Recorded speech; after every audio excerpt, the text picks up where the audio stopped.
السلام عليكم. اللي قدامك في الصورة دي هي أغلى علبة كحك في مصر. علبة تمنها 39,000 جنيه. ماشي. علبة بقى بالمصمع وكارت مش عارف ايه، وبينزل لها تطبيق وتفتحها بالكارت وشغلانة كده، وزي باركود والكلام ده كله.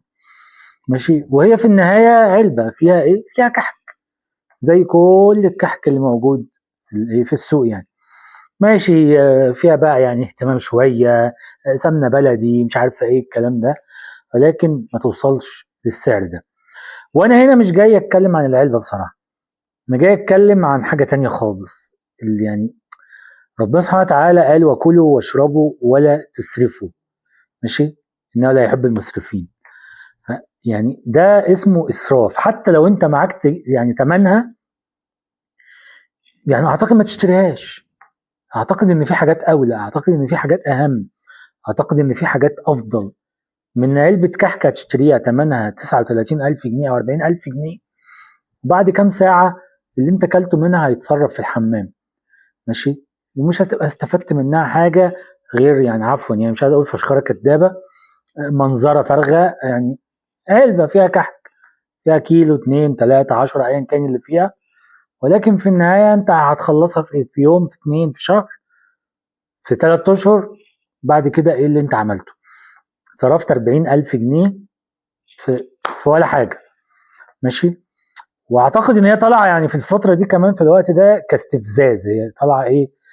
بتستفز الناس يعني اللي هم يعني على قدهم، الناس اللي بيقولوا بيقضوا عشاهم النوم، الناس اللي عشان ياكلوا لقمه فطار ممكن ينزلوا يجيبوها من مائده رحمن عشان يفطروا وياكلوا، الناس اللي يا دوب بيدي 10 جنيه ولا 20 جنيه لابنه رايح مدرسه ولا رايح درس عشان يجيب كيسين شيبسي ولا يجيب سندوتش ولا يجيب الكلام ده كله.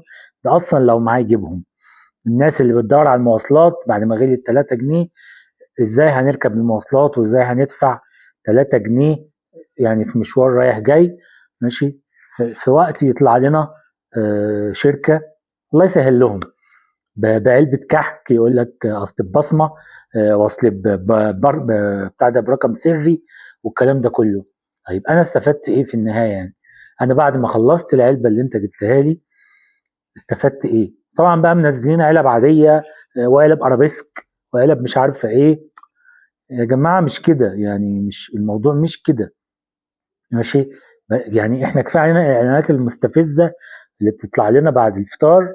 الحمد لله انا ما عنديش تلفزيون يعني في المكان اللي انا فيه، ولكن الناس يعني ايه، اعلانات كومباوندات بملايين الجنيهات، اعلانات مش عارفه، مسلسلات اصحابها واخدين ما شاء الله ملايين وما بيقدموش حاجه تفيد المجتمع ولا تفيد الناس. وفي اللحظه دي اللي الناس يعني ضايعه، والناس بتقضي عشان نوم، والناس بتدور ازاي تصحى من النوم تشوف هتاكل ايه بكره او هيصرفوا على ايه بكره او هيجيبوا ايه بكره. يطلع لنا ناس يعني ايه زي ما بيقول عليهم كده ايه، انفلونس، مش عارف اقولها بصراحه. ماشي. انفلونس، انفلونسر. ماشي. مشاهير يعني السوشيال ميديا، وجايبين لي ايه؟ علبه الكحك، وكل واحد جايب لي علبه الكحك وبيفتحها لي ومش عارفه ايه، واللي يعمل لي عليها كوميك، واللي يعني يوصف لك جمال وحلاوه الكحكايه، يقول لك اصل الكحكايه معموله بالوحده. ما امنا وستاتنا وزوجاتنا ما بيعملوا الكحكايه بالوحده. ايه الفرق يعني؟ وبيعملوها بالسمنه البلدي وبيعملوها باحسن دقيق وبيعملوها برضو بتعبهم وبشقاهم. اعتقد ان هي يعني لو هنوفيهم حقهم هتبقى بملايين الجنيهات، مش ب 39,000 جنيه. فيعني انا عايز بس اطلب طلبين. اول طلب يا جماعه، اصحاب الشركات دي بلاش استفزاز للناس، لان الناس فيها اللي مكفيها. وحاجه تانية، دي نصيحه للناس اللي بتفكر مثلا تشتريها، لو معاك تمنها يعني ممكن تجيب الفلوس دي تطلع بيها مثلا ايه، وجبات اطعام للناس، تطلع وجبات افطار للناس. اعتقد ثوابك هيبقى افضل واحسن من اللي انت هتاكلها وبعد كام ساعة هتتصرف في الحمام. تمام. سلام.